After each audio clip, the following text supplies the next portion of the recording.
ఆది కాండము 50వ అధ్యాయము 25, 26 వచనాల్లో యోసేపు అనే భక్తుని చరిత్ర, అతని యొక్క చివరి మాటలు ఈ అధ్యాయంలో ఈ 2 వచనాల్లో రాయబడినాయి. యోసేపు అనేటువంటి ఆ భక్తుడు ఆది కాండము చివరి అధ్యాయంలో ఆయన జీవితం యొక్క ముగింపును ఆది కాండం యొక్క ముగింపుగా రాసి పెట్టారు. చాలా శ్రేష్టమైనటువంటి మాటలు ఆయన గురించి మనం ధ్యానించవచ్చు. చెప్పాలంటే ఆది కాండములో మొదటి మానవుడు ఎవరు? ఆదాము. అతడు అపజయము పొందాడు. చివరి ఆది కాండంలో చివరి మానవుడు ఎవరు? యోసేపు గొప్ప విజయాన్ని పొందాడు. ఆదాము ఓడిపోయి మరణించాడు. అయితే యోసేపు మరణాన్ని జయించాడు అని చెప్పవచ్చు కదా. ఎందుకంటే ఆయన పెట్టెలో పెట్టబడి అని రాయబడింది. అక్కడ ఎక్కడున్నాడు? పెట్టెలో ఉన్నాడు, కానీ మట్టిలో కలిశాడు అన్నట్లుగా లేదు అక్కడ. చూడండి ఎంత నిరీక్షణ లేక ఎంత విజయం అది. యోసేపు పెట్టెలో ఉన్నాడు కానీ మట్టిలో లేడు అన్నట్లుగా. క్రైస్తవుల యొక్క నిరీక్షణ కూడా అదే. విశ్వాసుల నిరీక్షణ క్రీస్తునందు, క్రీస్తు రక్తములో కడగబడినటువంటి వారి యొక్క నిరీక్షణ అది. అందుకనే పెట్టెలో ఉంచుతాం. అంటే విజయానికి గుర్తు. మరణం మీద ఆయన మరణం అంటే భయం లేదు, ధైర్యంగా చెప్తున్నాడు ఆ మాట. ఏమన్నాడు 25వ వచనంలో? మరియు యోసేపు దేవుడు నిశ్చయముగా మిమ్మును చూడవచ్చును, దేవుడు ఖచ్చితంగా వస్తాడు. ఇది యోసేపు యొక్క నిరీక్షణ. 24వ వచనం. యోసేపు తన సహోదరులు అంటే మిగిలిన వారిని చూచి నేను ఏమవుతున్నాను? చనిపోతున్నాను. ఇప్పుడు 25వ వచనం చూస్తే అర్థమైంది. నేను చనిపోతున్నాను, కానీ దేవుడు నిశ్చయముగా మిమ్మల్ని చూడవస్తారు. వచ్చినప్పుడు ఏం చేయాలి? అప్పుడు నేను కూడా తిరిగి లేస్తానంటాడు. చదవండి. నేను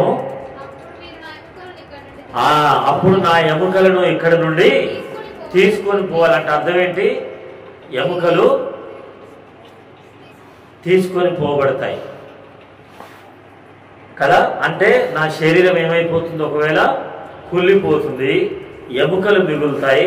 ఆ ఎముకలను మీరు తీసుకొని వెళ్ళాలి. ఆ ఎముకలను మీరు తీసుకొని వెళ్ళాలి. ఎక్కడికి తీసుకొని వెళ్ళాలి? ఈ ఐగుప్తు నుండి ఎక్కడికి? కనానుకు తీసుకొని వెళ్ళాలి. అందుకనే మన పట్టణం బదిగో అని మన పాట పాడుకున్నాం కదా. ఆ పాట అందుకనే పాడుకుంది. వాళ్ళకు ఒక నిరీక్షణ ఉంది. ఏంటంటే మనము ఈ ఐగుప్తులో చనిపోయినా ఇక్కడే ఉండం. ఎక్కడికి వెళ్తాం? కనానుకు వెళ్తాం. మన కొరకు దేవుడు వాగ్దానం చేసినటువంటి ఒక రాజ్యం ఉంది. ఆ రాజ్యం ఏంటి? కనాను. ఆ కనానుకు వెళ్తాం. అయితే ఆ కానానే ఇశ్రాయేలీలకు, కానీ సర్వలోకంలో ఉన్నటువంటి క్రైస్తవులకు ఏంటంటే పరలోకము, నిత్య జీవం, పరలోకము. దేవుడు మన కొరకు సిద్ధపరిచినటువంటి స్థలం ఇది. యోసేపు యొక్క నిరీక్షణ, యోసేపు యొక్క ఆశ. దాని కొరకు మరి ఏం చేయాలి? ఊరికి ఆ మాట పలికితే సరిపోతుందా? నేను కనానుకు వెళ్ళాలని అంటే సరిపోతుందా? సరిపోదు. ఏం చేయాలి మరి? కనానుకు వెళ్ళాలంటే ఆ దేవుని యందు విశ్వాసం ఉంచాలి. అంతేకాదు యోసేపు ఏం చేశాడో అది మనం చేయాలి. ఎందుకు? ఈ లక్ష్మయ్య గారికి ఏం పేరు పెట్టారు? యోసేపు అనేటువంటి పేరు పెట్టారు. అందుకని యోసేపుని గురించి చెప్తున్నాను. యోసేపు అనేటువంటి ఒక మంచి భక్తుని పేరు. ఆది కాండంలో 8 మంది. ఎంతమంది?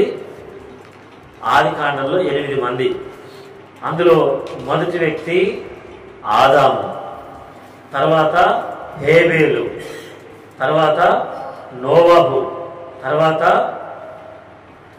అబ్రహాము, తర్వాత ఇస్సాకు, తర్వాత యాకోబు, తర్వాత యోసేపు. ఇలా భక్తుల పేర్లు 50 అధ్యాయాల్లో ఇలా వీరి పేర్లు చెప్పాడు. వీరందరూ కూడా విశ్వాసం కలిగినటువంటి వాళ్ళని హెబ్రీయులకు రాసిన పత్రిక 11వ అధ్యాయంలో వ్రాయబడింది. హెబ్రీయులకు రాసిన పత్రిక 11వ అధ్యాయంలో ఈ విశ్వాసుల లిస్టు వ్రాయబడింది. అందులో యోసేపుని గురించి ఏమి రాశాడు? ఒక్కొక్క భక్తుడు ఒక్కొక్క విశ్వాసం, ఒక్కొక్క మాట చెప్పారు విశ్వాసంతో. అయితే యోసేపు చెప్పినటువంటి మాట ఏంటి? 22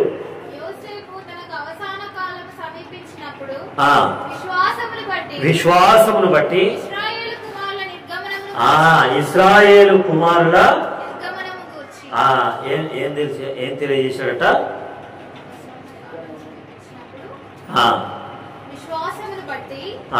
ఇశ్రాయేలు కుమారులకు ఏం కలగబోతుంది? నిర్గమనము అంటే విమోచన కలుగుతుంది. నిర్గమనము అంటే విడుదల కలుగుతుంది. అందుకనే బైబిల్లో ఒక పుస్తకానికి ఆ పేరు పెట్టారు. ఏ పేరు? నిర్గమ అని పెట్టారు. నిర్గమం అంటే విడుదల, విమోచన, విడుదల. మానవుడు పాపము నుండి విడుదల పొందాలి, దేవుని యొక్క శాపము నుండి విడుదల పొందాలి, లేక నరకము నుండి విడుదల పొందాలి, లేకపోతే చెరసారి. మామూలుగా ఎక్కడ విడుదల అంటారు చెప్పండి? జైలు నుండి విడుదల అంటారు కదా, బందిఖానా నుండి విడుదల అంటారు. అందుకనే నల్లగొండలో ఒక బజార్ పేరు ఏం పేరుంది చెప్పండి? నల్లగొండలో ఒక బజార్ పేరు ఏం పేరు? జైలు ఖానా.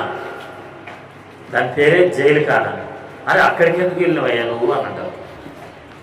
జైలు ఖానాకి ఎందుకు వెళ్ళినావు?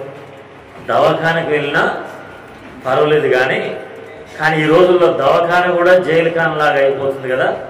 డబ్బులు వసూలు చేసి ఎప్పుడు విధులు పొందుతామా మంచంలో అంటాడు. ఈ పక్కన ఉన్నాయని పోయిండు, ఆ పక్కన ఉన్నాయని పోయిండు, నేను కూడా పోయేటట్టుంది, నన్ను తొందరగా తీసుకొని పోండి అంటాడు.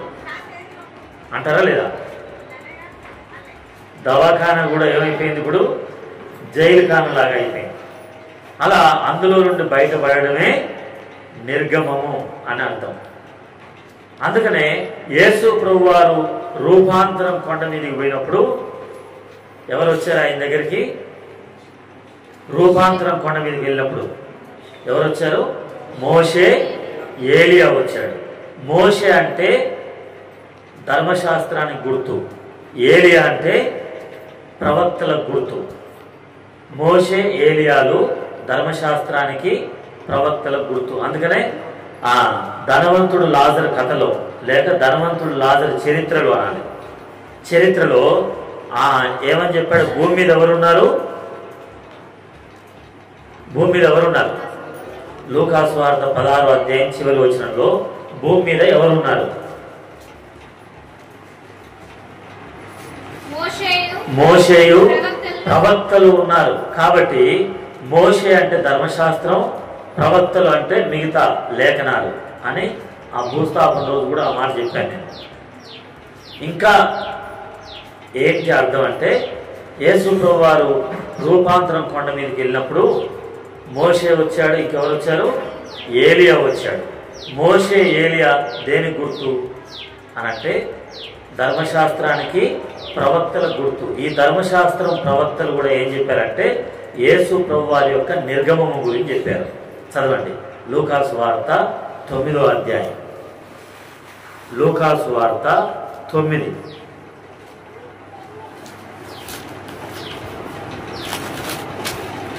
9వ అధ్యాయము 30-31 వచనాలు. మరియు ఇద్దరు పురుషులు ఆయనతో మాట్లాడుచుండిరి. వారు మోషే, ఎవరంట వారు? మోషే, ఏలియా అనేవారు యేసు ప్రభుతో మాట్లాడుతూ ఏం మాట్లాడినారట? ఇంకొకరు చదవండి. మరి ఒకరు, వారు మహిమతో అగపడి ఆయన యెరూషలేములో నెరవేర్చబోవు దేని గురించి? నిర్గమము గురించి. యెరూషలేములో యేసు ప్రభు వారు ఇచ్చే నిర్గమాన్ని గురించి, విడుదలను గురించి, విమోచనను గురించి మాట్లాడారు. యేసు ప్రభుకు వచ్చి జ్ఞాపకం చేశారట. యేసు ప్రభువా ఏమని చెప్తున్నారు? మోషే, ఏలియా ఇద్దరు మాట్లాడుతున్నారు. మోషే ముందు మాట్లాడిండా, ఏలియా ముందు మాట్లాడిండా?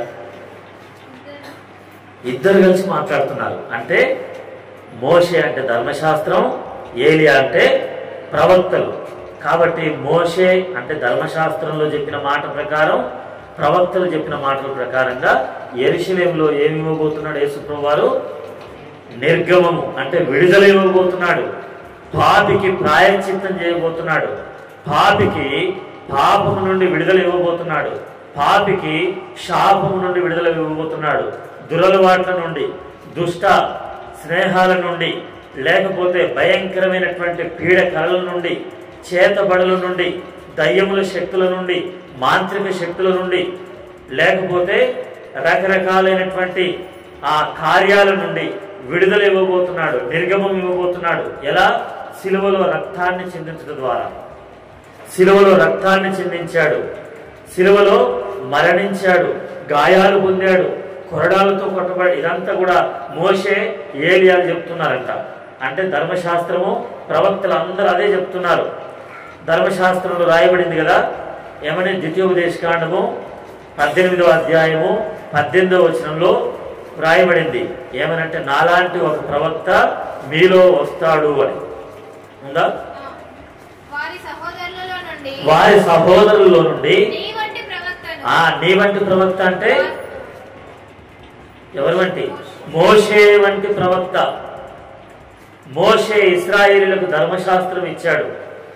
కానీ అలాంటి ప్రవక్త ధర్మశాస్త్రం మాత్రమే కాకుండా విడుదల ఇవ్వబోతున్నాడు. పాత నిబంధనలో పస్కా గొర్రెపిల్లలాగా, పాత నిబంధనలో ఎవరు మరి సమూయేలు అర్పించిన ఒక గొర్రెపిల్లలాగా, పాత నిబంధనలో దావీదు అర్పించిన బలియాగములాగా, పాత నిబంధనలో యెషయా చూసినటువంటి బలిపీఠం మీద వచ్చినటువంటి నిప్పుల లాంటి, ఇలా పాత నిబంధనలో ఉన్నటువంటి విషయాలన్నీ కూడా వాళ్ళు బోధిస్తున్నారు. యేసు ప్రభు జ్ఞాపకం చేస్తున్నారు. ఇవి చేయడానికే నీవు ఈ లోకానికి వచ్చావు. యేసు ప్రభు వారు ఎందుకు వచ్చాడు ఈ లోకానికి చెప్పండి? విమోచన ఇవ్వడానికి, విడుదల ఇవ్వడానికి. ఇది యోసేపు చెప్పిన మాట. యోసేపు ఎవరితో చెప్పాడు? వాళ్ళ సహోదరులతో, వాళ్ళ అన్నదమ్ములతో, వాళ్ళ కుటుంబ సభ్యులతో. వారి కుటుంబ సభ్యులతో ఎంతమంది ఐగుప్తుకు వెళ్ళింది? ఎంతమంది? 70 మంది. ఆ 70 మందితో యోసేపు చెప్పేటువంటి మాట ఏంటంటే దేవుడు ఈ లోకానికి మరలా వస్తాడు. దేవుడు ఈ లోకానికి మరలా వస్తాడు. ఆయన వచ్చి ఏం చేస్తాడు? విడుదల ఇస్తాడు, విమోచన ఇస్తాడు. ఊరికనే కాదు, సిలువ రక్తం ద్వారా, ప్రాయశ్చిత్తం ద్వారా, ఆయన చేసిన బలియాగం ద్వారా మనకు విమోచన ఇస్తాడు అనే విషయాన్ని బోధించారు. ఇదే మాట యోసేపు అప్పుడు చెప్తే యేసు ప్రభు వారు ఆ రూపాంతరపు కొండ మీద ఆయన ప్రార్థన చేస్తూ ఉండగా, ఆయన వస్త్రాలు దగదగ మెరుస్తూ ఉండగా మోషే, ఏలియాలు కనపడి వాళ్ళు చెప్తున్నారు. ఈ మోషే, ఏలియాలంటే మరి ఒక అర్థం ఏంటంటే, మోషే యొక్క సమాధి ఎక్కడుందో తెలుసా? మోషే సమాధి ఎక్కడుందో ఎవరికని తెలుసా? ద్వితీయోపదేశకాండం చివరి అధ్యాయంలో ఆ మాట రాయబడింది. ఎవరికి కూడా ఇంతవరకు తెలియదు అనేసరికి మోషే ఎటుపోయాడు? కనానులో ప్రవేశించాడా లేదా? చాలా మందికి డౌట్. దేవుడు అనుకుంటారు కదా, కనానులో మోషే ప్రవేశించాడా లేదా డౌట్. అందుకని లూకాసు వార్త 9వ అధ్యాయంలో యేసు ప్రభు వారి దగ్గరికి మోషే వచ్చాడంటే మోషేకు దొరికిందా లేదా అవకాశం? ఆ రూపాంతరపు కొండ కనాను దేశంలోనే ఉంది. మోషే అడుగు పెట్టాడు కదా, అవకాశం ఇచ్చిండు కదా. కాబట్టి దేవుడు నమ్మదగినవాడు. మనకేమో హెచ్చరికగా ఉండటానికి మీరు జాగ్రత్తగా ఉండండి. మోషేకే నేను హెచ్చరిక ఇచ్చాను, మీరు కూడా జాగ్రత్తగా ఉండకపోతే మిమ్మల్ని కూడా కణాల్లో లేక ఆ పరలోకంలో ప్రవేశపెట్టను అని హెచ్చరిక ఇవ్వడానికి. కానీ మోషే మీద దేవునికి ఏముంది చెప్పండి? ప్రేమ ఉంది, కృప ఉంది, కనికరం ఉంది. కాబట్టి మోషేని ఎక్కడికి తీసుకొచ్చాడు చెప్పండి? రూపాంతరం కొండ మీద కంటే అది ఏ దేశంలో ఉంది? మరి వచ్చాడుగా, ఇప్పుడు రాలేదని ఎట్లా చెప్తాం? కాబట్టి అది ధర్మశాస్త్రం ప్రకారంగా మోషే రాసిందెవరు? ధర్మశాస్త్రాన్ని. కాబట్టి ధర్మశాస్త్రం ప్రకారంగా మోషే అందులో ప్రవేశించలేడు. కానీ యేసు క్రీస్తు ద్వారా ఏం చేయగలడు అనడానికి గుర్తుగా కనానుకు తీసుకొచ్చాడు. అందుకనే కృపయు సత్యమును ఎవరి ద్వారా కలిగింది? మోషే ద్వారా ఏం కలిగింది? మరి కృపయు సత్యం కలిగింది. కాబట్టి మోషే ఇప్పుడు కనానులో ప్రవేశించాడా లేడా? ప్రవేశించాడు. కాబట్టి అది నిర్గమం అంటే అది.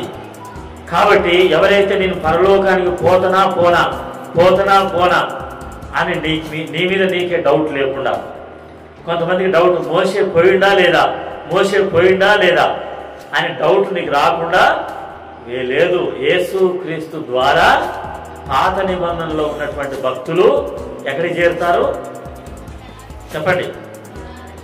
పరమ కణానులోనికి చేరగలరు అనే దానికి గుర్తుగా లూకాసు వార్త 9వ అధ్యాయంలో ఆ మాట రాసి పెట్టాడు. అర్థమైందా?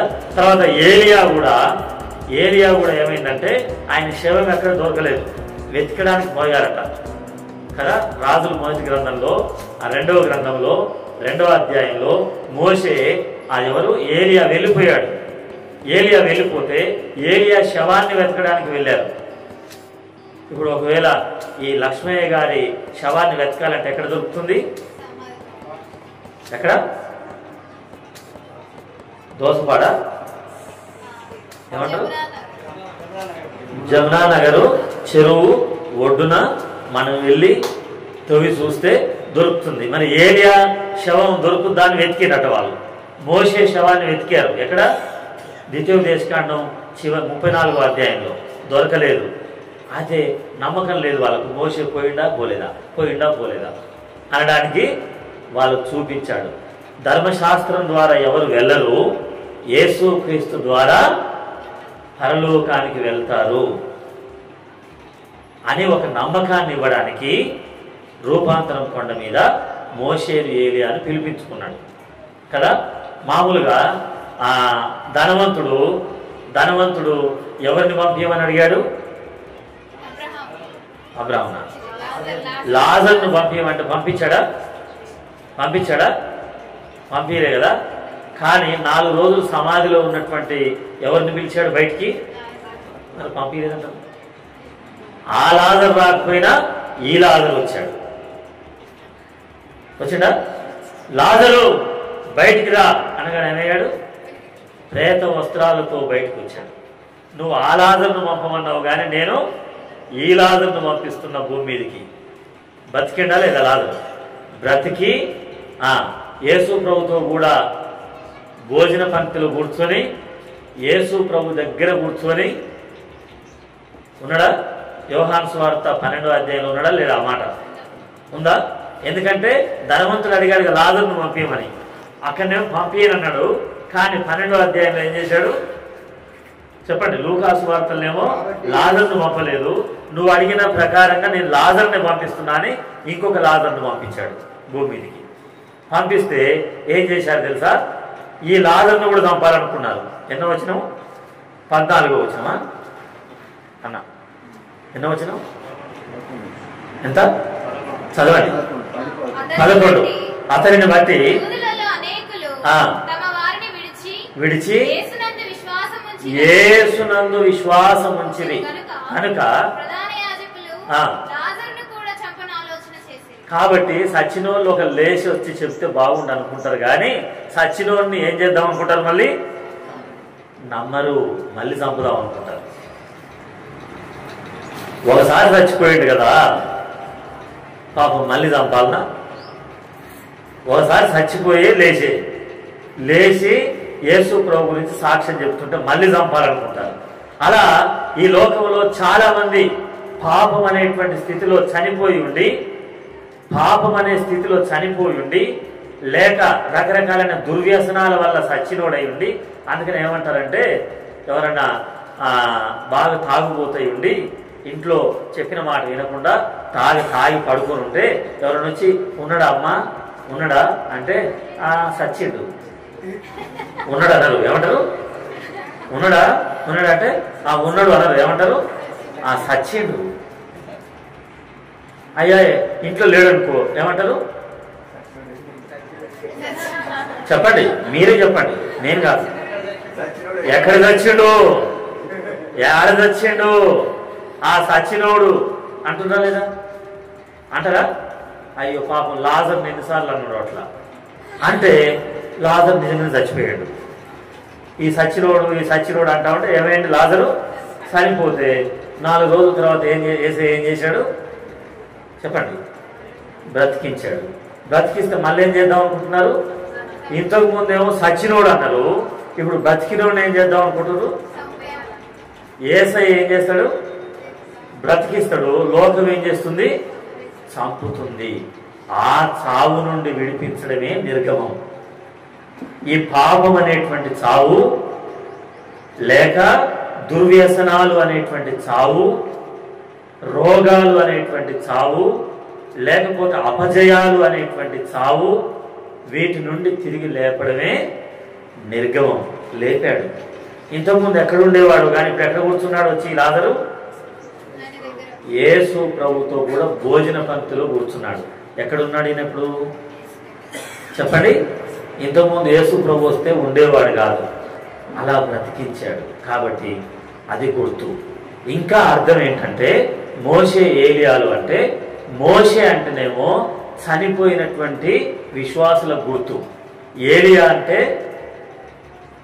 ఎవరి గుర్తు? ఎత్తబడేటువంటి విశ్వాసుల గుర్తు.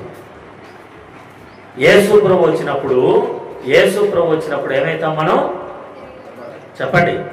మరణము చూడకుండా ఎత్తబడతాం. దానికి గుర్తు చనిపోయిన వారికి, చనిపోయిన విశ్వాసులకు, తర్వాత బ్రతికి ఉండి నేను యేసు ప్రభుతో కూడా ఏం కావాలి చెప్పండి? భూర శబ్దంబు మ్రోగేడి వేళ శ్రమలొందిన ప్రభుని చూచెదన్. భూర శబ్దంబు మ్రోగేడి వేళ శ్రమలొందిన ప్రభుని చూచెదన్. ఏనాడు ఎప్పుడు నీవు వచ్చేదవు, ఏనాడు నీవు వచ్చేదవు, ఆనాటి వరకు లేఖని పెట్టెదను, ఆనాటి వరకు లేఖని పెట్టెదను. క్రైస్తవ జీవితం సౌభాగ్య జీవితం, ప్రభు పిల్లలకు ఎంతో ఆనందం. క్రైస్తవ జీవితం సౌభాగ్య జీవితం, ప్రభు పిల్లలకు ఎంతో ఆనందం. అలా ప్రభు రాకడ కొరకు కనిపెట్టే వాళ్లకు గుర్తు ఏలియా. ఏలియాతో ఎలీషా వచ్చి అడిగాడు, ఏలియా ఏలియా ఏలియా ఏలియా నాకు 2 అంతల ఆత్మ కావాలి. ఏలియా ఎటు పోతే అటు వస్తున్నాడంట. ఎవరైనా? ఎలీషా. నా వెంట వస్తున్నావు, నీకేం కావాలో చెప్పయ్యా అంటే, నీకు కలిగిన ఆత్మలో నాకు 2 పాలు కావాలి. అయితే ఏలియాకు ఒక నిరీక్షణ ఉంది, నేను చనిపోను. కానీ ముందు చనిపోదాం అనుకున్నాడు. ఎవరు? ఏలియా. చనిపోదాం అనుకొని యెజబెల్ దగ్గర నుండి పారిపోయి ఓ చెట్టు కింద కూర్చున్నాడు. కూర్చొని నేను చచ్చిపోతా, నేను తినను అని మానేశాడు. నేను చచ్చిపోతా, నాకు వద్దు, భోజనం వద్దు, నేను తినను. ఎంతమంది ఇప్పుడు మానేయట్లేరు? నేను తినను, టాబ్లెట్లు వేసుకోను, నేను హాస్పిటల్కి పోను, నేను చూయించుకోను, అవసరమైతే నేను చచ్చిపోతా అని ఏలియా తన బ్రతుకు మీద తనకి విరక్తి వచ్చి నేను చచ్చిపోతా అని అనుకుంటే, దేవుడు అన్నాడు కదా, నువ్వు కోరుకున్నా నేనేమి ఇవ్వను, నీకు ఏమి ఇవ్వను, చావు ఇవ్వను. నువ్వు కోరుకున్నంత మాత్రం నేను ఇవ్వను. నేను బతుకుతా అంటే నేను బతకనివ్వను. ఎట్లుంది? చాలామంది నేను ఇంకా బతకాలంటే నేను బ్రతకనివ్వను. నేను చచ్చిపోతా అంటే నేను చావనివ్వను. ఎందుకంటే నీతో నాకు పని ఉంది, నువ్వు చేయాల్సిన పని ఉంది అని ఏలియాతో అంటాడు. నువ్వు ఒక రాజును అభిషేకించాలి, నువ్వు ఇంకొక రాజును అభిషేకించాలి. నీ తర్వాత చేయబోయే పని కొరకు ఎవరిని అభిషేకించాలి? ఒక వ్యక్తిని అభిషేకించాలి. కాబట్టి ఆ పని పూర్తయ్యేంత వరకు నిన్ను చావనివ్వను. ఆ పని పూర్తి చేసినాక కూడా నేనేం చేయను, చావనివ్వను. నాతో కూడా ఉండునట్లుగా నేను వచ్చి నిన్ను తీసుకొని పోతా. ఎలా వస్తా? నీకు తెలియకుండానే వస్తా, నిన్ను తీసుకొని పోతా. ఆయనకు నిరీక్షణ ఉంది, ప్రభు వస్తాడు, నన్ను తీసుకొని పోతాడు. ఒక నిరీక్షణ ఉంది. ఆ నిరీక్షణతో ఏలియా అంటుండు కదా, నన్ను తీసుకుపోతాడట దేవుడు. నేను పోయేటప్పుడు, నేను ఎప్పుడైతే వెళ్తానో అప్పుడు నువ్వు నన్ను చూస్తే నేను నీకు కనపడితే అప్పుడు నీకు 2 అంతలుగా దొరుకుతుంది అని అంటే, ఏలియా ఎప్పుడు పోతాడా అని ఎవరు చూస్తున్నారు? ఎలీషా చూస్తున్నాడు. ఎందుకంటే ఎలీషా కూడా ఒక నిరీక్షణ ఉంది, దేవుడు ఖచ్చితంగా వస్తాడు, మిమ్మలను ఏలియాని తీసుకుపోతాడు. దేవుడు ఖచ్చితంగా వస్తాడు, ఏలియాని తీసుకుపోతాడు. నిరీక్షణ చూడండి ఎట్లుందో. అయితే నువ్వు పోయేటప్పుడు నాకు 2 అంతల ఆత్మ కావాలి. అయితే నేను కనిపెట్టుకొని ఉండాలి. రాత్రి పగలు నిద్రపోకుండా ఏలియా ఎప్పుడు వెళ్ళిపోతాడా అని చూస్తూ ఉన్నాడు. చూస్తే సమయం రానే వచ్చింది. ఏలియా ఏమయ్యాడు చెప్పండి? ఏలియా ఏమయ్యాడు? వెళ్ళిపోతుండగా వెంటనే ఎలీషా, అదిగో ఇశ్రాయేలుకు గుర్రములు రౌతులు ఎవరు? నువ్వే, నాకు తెలుసు. ఇశ్రాయేలుకు గుర్రములు రౌతులు నువ్వే అని చెప్పగానే వెంటనే దుప్పటి కింద పడిపోయింది. 2 అంతల ఆత్మ దేవుడిచ్చాడు. ఎంత నిరీక్షణ చూడండి. బ్రతికి ఉన్నటువంటి వాళ్ళకి ఇలాంటి నిరీక్షణ ఉండాలి. వెళ్ళిపోయేటువంటి వాళ్లకు నా దేవుడు వస్తాడు, నన్ను తీసుకొని పోతాడు అనేటువంటి నిరీక్షణ. అది యోసేపు నుండి వచ్చింది. ఎవరికి? ఏలియాకు. ఎవరికి వచ్చింది? ఏలియాకు. ఏలియా నుండి ఎవరికి వచ్చింది? ఎలీషాకు వచ్చింది. అసలు యోసేపుకి ఎలా వచ్చింది ఆ నిరీక్షణ? దేవుడు వస్తాడు, తీసుకొని పోతాడు. చదవండి. ఆదికాండము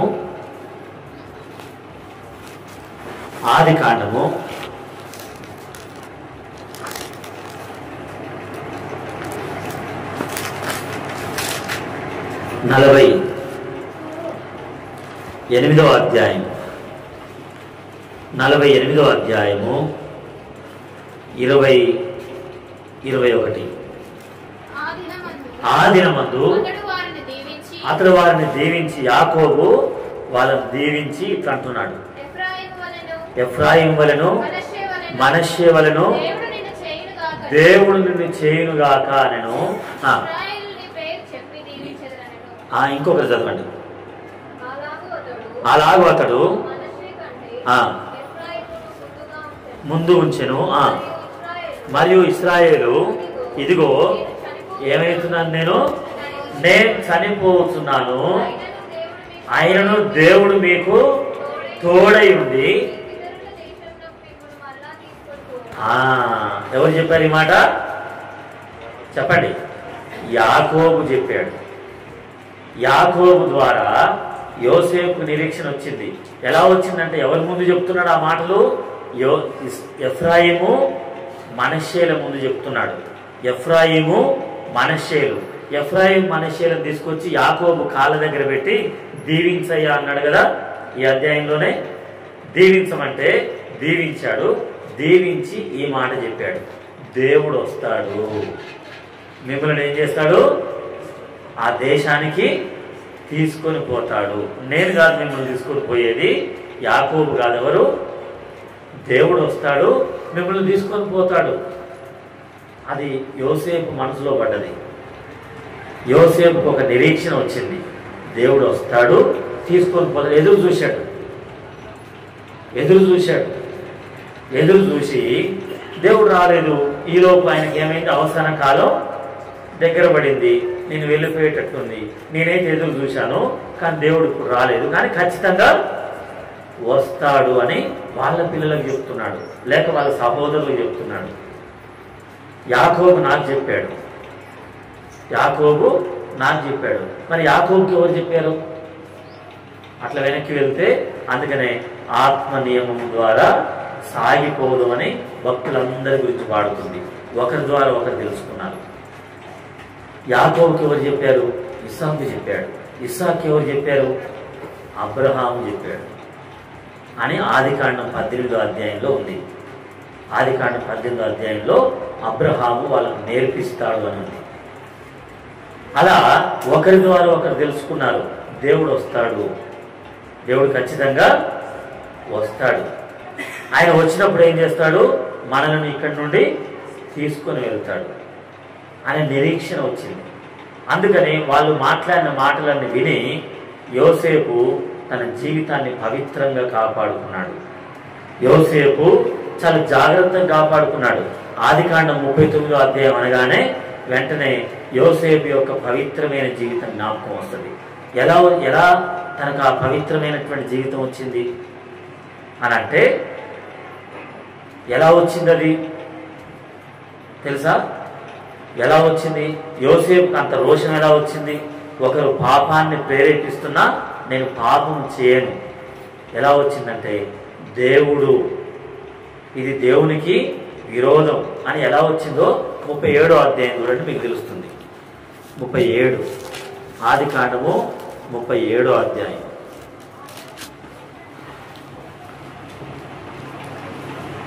రెండవ వచనం. యాకోబు వంశావళి ఇది. యోసేపు ఎంత? అంటే 17 17 సంవత్సరముల వాడై తన సహోదరులతో కూడా ఏం చేస్తున్నాడు? మందను మేపుతున్నాడు. అతడు చిన్నవాడై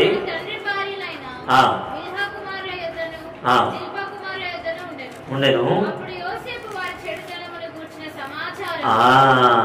వాళ్ళ దగ్గర ఏముంది? చెడుతనం ఉంది. వాళ్ళ లోపల చెడుతనం కనపడిందంట యోసేపుకి. ఎవరికి చెప్పాడు? వెళ్ళి ఎవరికి చెప్పాడు? తండ్రి అయిన యాకోబుకు చెప్పాడు. అమ్మో, వాళ్ళ దగ్గర చాలా చెడుతనం ఉంది. ఎంత చెడుతనం ఉందో తెలుసా? 35వ అధ్యాయం 35వ అధ్యాయము 22వ వచనం. 35:22. ఆ దేశంలో నివసించుతున్నప్పుడు రూబేను వెళ్ళి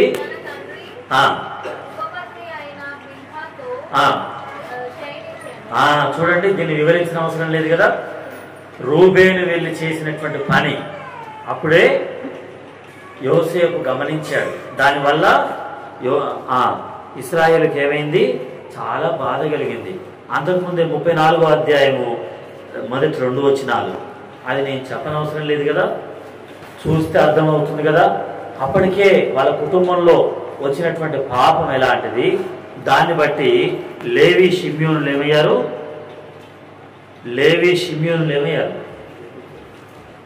చెప్పండి, హంతకులయ్యారు. చదవండి 25-26 వచనాలు, 25-26 వచనాలు కదా. మొదటి 2 వచనాల్లో వాళ్ళ సహోదరి చెడపబడింది, అపవిత్రమైపోయింది. తర్వాత ఆ వచనాల్లోనేమో వాళ్ళ అన్నలు ఏమయ్యారు, హంతకులయ్యారు. తర్వాత 35వ అధ్యాయాన్ని చదివాం కదా, ఏమయ్యారు వాళ్ళు, వాళ్ళ తండ్రి ఉపపత్నితో అపవిత్రమైనటువంటి పని చేశారు. 37వ అధ్యాయంలో మిగతా వాళ్ళేమో చెడుతనం చేశారట. వీళ్ళేదో రాసి ఉంది, వాళ్ళేదో రాయలేదంటే ఇంకెంత చెడుతనం చేశారు. వీళ్ళది రాసి ఉంది, వాళ్ళది రాయలేదంటే, కనీసం పరిశుద్ధాత్మకు రాయడానికి కూడా మనసు రాలేదంటే ఇంకెంత చెడుతనం చేశారో వాళ్ళు. అంతేనా? ఇదంతా యోసేపు చూసి దేవుడు నాకు దర్శనాలు ఇచ్చాడు, వాళ్ళకి ఇవ్వాలి కదా. 37వ అధ్యాయంలో దర్శనాలు ఎవరికి ఇచ్చాడు దేవుడు? యోసేపుకి ఇచ్చాడు. మిగతా వాళ్ళకి ఇవ్వాలన్నా వద్దా? అంతేకాదు 38వ అధ్యాయంకి రండి. 38వ అధ్యాయంకి వస్తే ఎవరు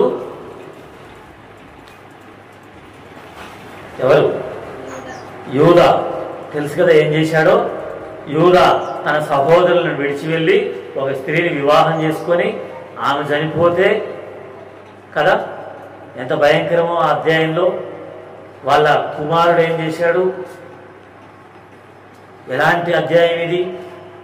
తర్వాత కోడలతోనే పాపం చేశాడని ఉందా? ఇవన్నీ చెప్పేదేనా? ఇవన్నీ చూశాడు కాబట్టి 39వ అధ్యాయంలో ఏమైంది, యోసేపు నేను ఇది చెయ్యను, నా కుటుంబంలో ఎవరు ఎంత తప్పు చేసినా నేను చేయను, ఎందుకంటే నేను ఎవరిని దేవునికి 42వ అధ్యాయం 18వ వచనం, 42:18. వారిని చూచి ఎవరిని? నేను దేవునికి భయపడేవాడను. దేవునికి భయం పడితే పాపం జోలికి వెళ్ళడు.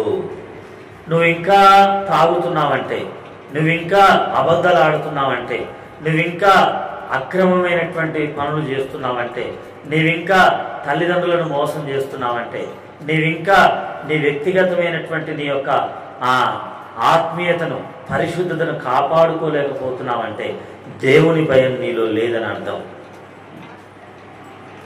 యోసేపుకు తెలుసు, ఏం తెలుసు? దేవుని భయం. అన్ని చూశాడు కాబట్టి రూబేన్ చేయగలేంది నేను చేయవచ్చు కదా అని అనలేదు. ఇంకా లేవి షిమ్యోనులు చేసిన పని నేను చేయొచ్చు కదా అనలే. యూదా చేశాడు కదా నేను చేయొచ్చు కదా అనలే. తర్వాత జిల్ఫా కుమారులు చేశారు కదా నేను చేయొచ్చు అనలే. వాళ్ళకు ఉందో లేదో భయం, కానీ ఎవరికి ఉంది? నాకుంది. ఏ భయం? దేవుని భయం ఉంది. దేవుని భయం నాకుంది. కాబట్టి దేవుడు ఖచ్చితంగా వస్తాడు. దేవుడు ఖచ్చితంగా వస్తాడు. వచ్చినప్పుడు ఇక్కడి నుండి నన్ను తీసుకొని వెళ్తాడు. అది నిరీక్షణ. నిరీక్షణ కలిగిన వాడు, విశ్వాసం కలిగిన వాడు, భయము కలిగిన వాడు ఎదురు చూస్తాడు. దాని కొరకు తన పరిశుద్ధతను కాపాడుకుంటాడు. పరిశుద్ధత లేకుండా దేవుణ్ణి ఎవరు కూడా చూడలేరు అని రాయబడింది. పరిశుద్ధత లేకుండా ఎవరు దేవుణ్ణి చూడలేరు. ఇది యోసేపులో ఉంది. అలాంటి యోసేపు పేరు పెట్టుకొని మనం ఉంటే ఎట్లా అన్న సమయం అయిపోయిందా? ముగించవచ్చు కదా. కాబట్టి ఇలాంటి యోసేపు పేరు పెట్టుకొని మనం ఎలా జీవించాలి? ఇది తీర్మానం. ఈ తీర్మానం ఇక్కడ ఉన్నటువంటి నీవు, ఒకవేళ యోసేపు పేరు లేదు నీకు, ఏ పేరుంది చెప్పండి, ఒక పేరు. మరి ఎలా జీవించాలి? నువ్వు ఎలా జీవించాలి? నీవు అలా పేరు పెట్టుకోవడం గొప్ప కాదు, పేరు గొప్ప, చెప్పండి అనండి అన్న. ఊరు దిబ్బట, నేనలేదు మత్తయ్య అన్నాడు. పేరు గొప్ప, ఊరు దిబ్బ అని ఉందా నీ పేరు? ఏం పేరు పెట్టుకున్నావు? పెంటయ్య అని పెట్టుకో, పవిత్రంగా జీవించు. కానీ పరిశుద్ధం అని పేరు పెట్టుకుని పెంటలాగా జీవించకు. అర్థమైందా? మనకు భయం వేసింది ఒక్కొక్కరికి, నా పేరు అడుగుతాడేమో. కాబట్టి భయపడకు, అట్లా భయపడకు, దేవునికి భయపడు. నువ్వెక్కడ ఉన్నా సరే, నువ్వెక్కడ ఉన్నా సరే, నువ్వు ఆఫీసులో ఉండొచ్చు, కాలేజీలో ఉండొచ్చు, స్కూల్లో ఉండొచ్చు, పొలం దగ్గర ఉండొచ్చు, బస్సులో ఉండొచ్చు, ఆటోలో ఉండొచ్చు, మందిరంలో ఉండొచ్చు, లేక నువ్వు ఒకవేళ విమానంలో ఉండొచ్చు, నువ్వు ఎక్కడైనా ఉండొచ్చు, ఐగుప్తులో ఉండొచ్చు, తండ్రి ఇంటిలో ఉండొచ్చు, తండ్రికి దూరంగా ఉండొచ్చు. నువ్వెక్కడ జీవించు, పవిత్రంగా జీవించు. అది యోసేపు ద్వారా మనం నేర్చుకునేది. ఎందుకంటే యోసేపు విశ్వాసం ఉంది, నిరీక్షణ ఉంది, దేవుని భయం ఉంది. అంతేనా? అందుకని ఆ మాట చదివి ముగించుకుందాం. చదవండి. 2 కొరింథీ 7వ అధ్యాయము, 2 కొరింథీ 7వ అధ్యాయము మొదటి వచనం. అందరు కలిసి చదివితే మంచిది. అందరు కలిసి చదవండి. అందరూ 2 కొరింథీ 7 మొదటి వచనం.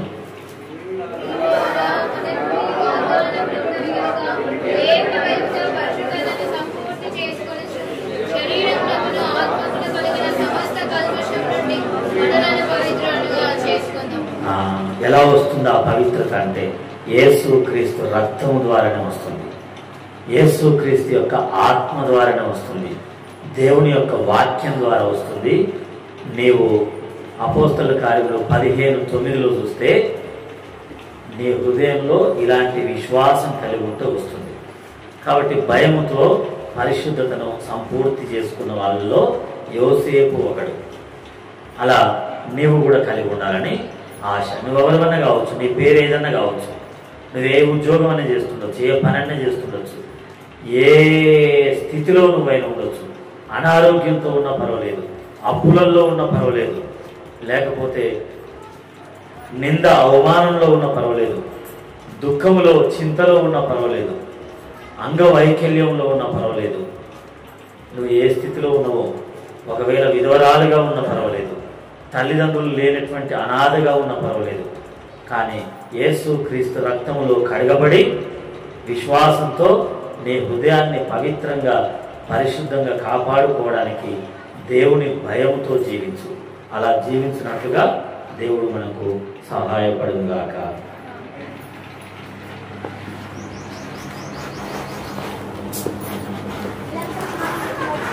చివరిగా ప్రార్థన చేసుకుంటాము.